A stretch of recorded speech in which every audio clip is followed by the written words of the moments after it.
39 और 40 पर बोलने का मौका दिया, आपका धन्यवाद। आदिकाल से ही हमारे देवादिदेव विश्वकर्मा भगवान द्वारा रचित वास्तुशास्त्र के अनुसार हमारे पूर्वज नगर, शहर, ग्राम आदि का निर्माण करते रहे, जिसमें प्रकृति, प्राणी, पर्यावरण सबको ध्यान में रख करके बसावट की जाती थी। गोचर, ओरण, कुएं, बावड़ी, तालाब सबको सुव्यवस्थित करके दिया जाता था, जिसका उदाहरण अभी मेरे से पहले माननीय विधायक महोदय जी ने रखा। जयपुर की बनावट को देखिए आप, कितनी सुंदर है। जयपुर की तरह कई ऐसे शहर है जो हम सबके लिए ऐतिहासिक धरोहर है और आज विश्व में भारत का मान और सम्मान बढ़ा रहे हैं। क्योंकि मैं समय की मर्यादा को देखते हुए मेरी पोकरण विधानसभा की बात करूंगा। और पोकरण विधानसभा में पोकरण नगर पालिका आज़ादी से पहले 1936 में बसी है। ऐतिहासिक नगरी पोकरण, परमाणु नगरी पोकरण, धार्मिक नगरी पोकरण, बाबा रामदेव जी की देवनगरी पोकरण, परंतु वहाँ आज भी मूलभूत सुविधाओं से वंचित है। वो पुरानी बसी हुई नगरी, दुनिया भर के लोग पर्यटक के रूप में दुनिया के लोग यहाँ देखने के लिए आते हैं, रामदेवरा दर्शन करने आते हैं, पोकरण का दर्शन करने आते हैं, परंतु पोकरण के अंदर प्रवेश करते हैं तो उनको दुख और पीड़ा होती है कि इतनी ऐतिहासिक नगरी आज उसका कोई विकास नहीं है। इसलिए आपके माध्यम से मैं निवेदन करूंगा माननीय मंत्री जी से कि उसको एक आदर्श नगर पालिका के रूप में आप उसका खाका बनाएं, जिससे आने वाले पर्यटकों के लिए भी सुविधा हो और आम नागरिक के लिए भी सुविधा हो। उन मूलभूत सुविधाओं को देने के लिए विशेष रूप से पैकेज बना करके पोकरण को ध्यान में रखा जाए। चूँकि पोकरण निश्चय ही हम सबके लिए प्रवेश द्वार भी है, परमाणु नगरी है। जैसलमेर जाने वाले पर्यटक भी वहाँ रुकते हैं और आते और जाते हैं। मैं आपका ध्यान आकर्षित, आपके माध्यम से मंत्री जी का ध्यान आकर्षित करना चाहूँगा कि पोकरण के अंदर पिछली सरकार ने 25 करोड़ रुपए ट्रीटमेंट प्लांट के लिए स्वीकृत किए थे, परंतु वो व्यवस्थित नहीं होने के कारण नहीं लगे। उसका मूल कारण था कि पोकरण नगर पालिका क्षेत्र में सीवरेज व्यवस्था हेतु एसईटीपी प्लांट नहीं होने के कारण शहर का गंदा पानी जगह जगह इकट्ठा हो रहा है और इसके लिए भोमारा माली बनाम राज्य सरकार अन्य एपीसी नंबर 81/2022 सीएड माननीय एनटीजी न्यायालय बेंच भोपाल में द्वारा नगर पालिका के विरुद्ध 65 लाख रुपए की शास्ति लगाई गई है।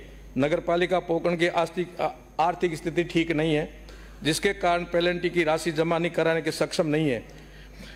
जब नगर पालिका के क्षेत्र में सीवरेज व्यवस्था ही सुचारू रूप से समाधान नहीं हो पाएगा तो माननीय न्यायालय द्वारा शास्ति लगाई गई। अतः मैं आपके माध्यम से माननीय मंत्री जी से निवेदन करता हूं कि मेरी विधानसभा का ये पोकरण नगर पालिका का बहुत गंभीर विषय है और इसको आप तुरंत ही निस्तारण करने के लिए आप कदम उठाएं। चूँकि पिछली सरकार ने 25 करोड़ रुपए की स्वीकृति की थी, परंतु एक उसमें टेक्निकल त्रुटि लिखी गई है। मैं आपके ध्यान आकर्षित करना चाहता हूं। 25 करोड़ रुपए पोकरण नगर पालिका लिखा, पोकरण शहर लिखा, परंतु कार्यस्थल रामदेवरा लिख दिया, जो कि पोकरण नगर पालिका से 10 किलोमीटर दूर है और वहां लिख दिया। इसलिए इसका संशोधन करके पुनः पोकरण नगर पालिका लिखा जाए, जिसके कारण वो पैसा लग करके इस व्यवस्था को सुचारू की जाए। मैं एक ऐसी पोकरण नगर पालिका का जो सांचा और ढांचा है, मैं पुनः आपका ध्यान आकर्षित करना चाहता हूं। पुरानी नगरी है और उस पुरानी नगरी में जो पुरानी बसावट है, उसकी सड़कें 30-40 साल पुरानी, तो पाइपलाइन है 30-40 साल पुरानी, सीवरेज उस समय का डाला हुआ, लाइट के तार और खंभे उस समय के लटके पड़े हैं। इसलिए मैं पुनः आग्रह करूंगा कि पोकरण को ऐतिहासिक नगरी को ध्यान में रखते हुए आदर्श नगर पालिका के पैमाने में लेकर के ये सारी मानवीय व्यवस्थाएं सुचारू रूप से की जाए। कुछ मूलभूत सुविधाएं मैं मानता हूं कि सभी नगर पालिका में होनी चाहिए और एक पैमाना है वो सभी नगर पालिकाओं को देना चाहिए, न कि पोकरण नगर पालिका जिसमें टाउन हॉल अनिवार्य है। सभी नगर पालिका में एक टाउन हॉल होना चाहिए और उसी के साथ में नगर पालिका में सुव्यवस्थित सार्वजनिक पार्क जिसमें व्यायामशाला और ओपन जिम भी होनी चाहिए।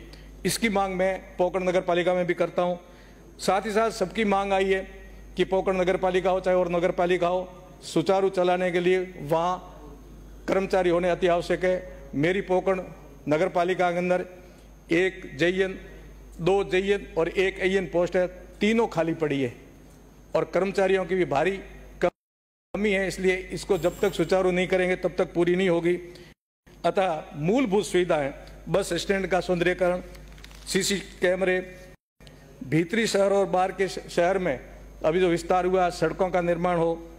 पोकरण एक परमाणु नगरी भी है और रामदेरा के पास में होने के कारण दर्शनार्थी आते, सार्वजनिक निर्माण करके कुछ व्यवस्थाएं उनके रुकने की, सार्वजनिक शौचालय आदि बनाने की व्यवस्था, इस प्रकार की मूलभूत सुविधाओं के लिए हमारे वहाँ तालाब है। अभी तालाब की बात आई, नदी नाले की आई, मेरे से पहले भी कहा, तालाबों की जमीन और नदी नालों की जमीन पर भयंकर अतिक्रमण हुआ है। इनका सौंदर्यीकरण करने के लिए उनको सुचारू रूप से खाली किया जाए। और मैं पुनः आपके माध्यम से मांग करूंगा कि हमारा आने वाला भविष्य, आने वाले जो भी शहर बसे उसमें प्रकृति, पर्यावरण, जीव, प्राणी सबको ध्यान में रखते हुए उसी विश्वकर्मा भगवान के उस वास्तुशास्त्र के अनुसार यदि हम नगरीय विकास करेंगे तभी हम सुखी रह सकते हैं। अन्यथा बढ़ती आबादी, शहरों की तरफ आकर्षण हम सबको कहीं न कहीं इतना परेशान कर देगी जिससे सारी परेशानियों का समाधान नहीं होगा। मैं आशा रखता हूं कि जो मैंने मांग रखी है, आप माननीय मंत्री जी, आपके सायंकाल के जवाब में मैं आशा रखता हूं कि पोकरण को आदर्श नगर पालिका घोषित करके और ट्रीटमेंट प्लान के लिए जो हमारे 25 करोड़ रुपए पूर्ववर्ती सरकार ने स्वीकृत किए थे उनको सुचारू रूप से लगाने की सुव्यवस्था करें। आपने मुझे समय दिया, इसके लिए मैं बहुत बहुत धन्यवाद।